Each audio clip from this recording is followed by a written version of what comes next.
Light ഹൗസിൻ്റെ പുതിയ എപ്പിസോഡിലേക്ക് ഏവർക്കും സ്വാഗതം. അമേരിക്കയിലെ ടെക്സാസിലുള്ള ഓസ്റ്റിനിൽ ഫസ്റ്റ് നാഷണൽ ബാങ്കിലെ കാഷ്യർ ആയിരുന്നു വില്യം സിഡ്നി പോർട്ടർ.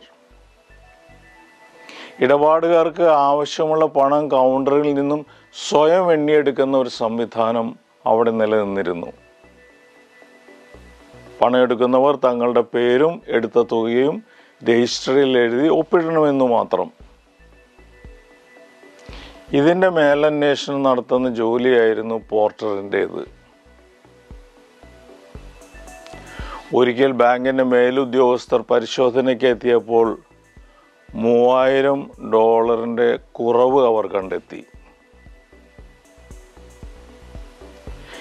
എങ്ങനെ സംഭവിച്ചു എന്ന് പോർട്ടറിന് അറിയില്ല. പക്ഷേ ബാങ്ക് മോഷണ കുറ്റം ചുമത്തി അദ്ദേഹത്തിനെതിരെ കേസ് ഫയൽ ചെയ്തു. അങ്ങനെ ചെയ്യാത്ത കുറ്റത്തിന് അറസ്റ്റ് ചെയ്യപ്പെടുകയും ജയിൽ ശിക്ഷയ്ക്ക് വിധേയനാവുകയും ചെയ്ത പോർട്ടർ ആദ്യം അസ്വസ്ഥനും നിരാശനുമായി തീർന്നു. എങ്കിലും ക്രമേണ അദ്ദേഹം ഈ ആഘാതത്തിൽ നിന്ന് മോചിതനാവുകയും ജയിലിൽ വെറുതെ കിട്ടുന്ന സമയം മുഴുവൻ ഫലപ്രദമായി ഉപയോഗിക്കുവാൻ തീരുമാനിക്കുകയും ചെയ്തു. അങ്ങനെ ആ ചെറുപ്പക്കാരൻ കഥകൾ എഴുതാൻ ആരംഭിച്ചു. അവയെല്ലാം പല പ്രസിദ്ധീകരണങ്ങളിലും വെളിച്ചം കണ്ടപ്പോൾ എഴുതാനുള്ള ആവേശം വർദ്ധിച്ചു. ഒടുവിൽ ജയിൽ മോചിതനായി പുറത്തു വരുമ്പോൾ ഒ ഹെൻറി എന്ന തൂലിക നാമത്തിൽ അദ്ദേഹം രാജ്യം മുഴുവൻ അറിയപ്പെടുന്ന എഴുത്തുകാരനായി.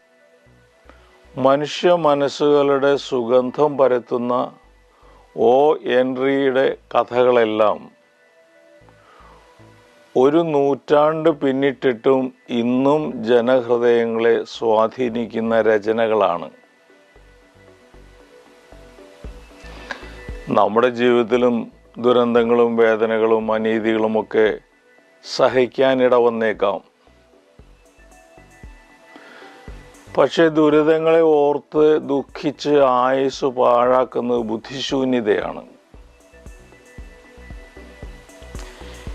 ഏതവസ്ഥയിലും ജീവിതത്തെ പ്രയോജനമുള്ളതാക്കി മാറ്റാൻ നാം ശ്രമിക്കണം. സാഹചര്യങ്ങൾ അനുകൂലമാകുമ്പോഴും പ്രതികൂലമാകുമ്പോഴും ജീവിതം കർമ്മനിരതമാകണം. ശരീരം തളർന്നാലും മനസ്സുകൊണ്ട് പ്രവർത്തന നിരതമാകണം. നല്ല ചിന്തകൾ കൊണ്ട് അന്തരീക്ഷം നിറയ്ക്കണം. ആയുസ് വിലപ്പെട്ടതാണ്. ദുഃഖിച്ചും വിലപിച്ചും ആകലപ്പെട്ടും അത് നഷ്ടപ്പെടുത്താതിരിക്കാൻ ശ്രമിക്കണം. എന്തെങ്കിലും പ്രയോജനപ്രദമായത് എപ്പോഴും ചെയ്യുവാൻ നമുക്ക് കഴിയും. ചില സ്വപ്നങ്ങൾ പൊലിഞ്ഞു പോയിട്ടുണ്ടാകാം.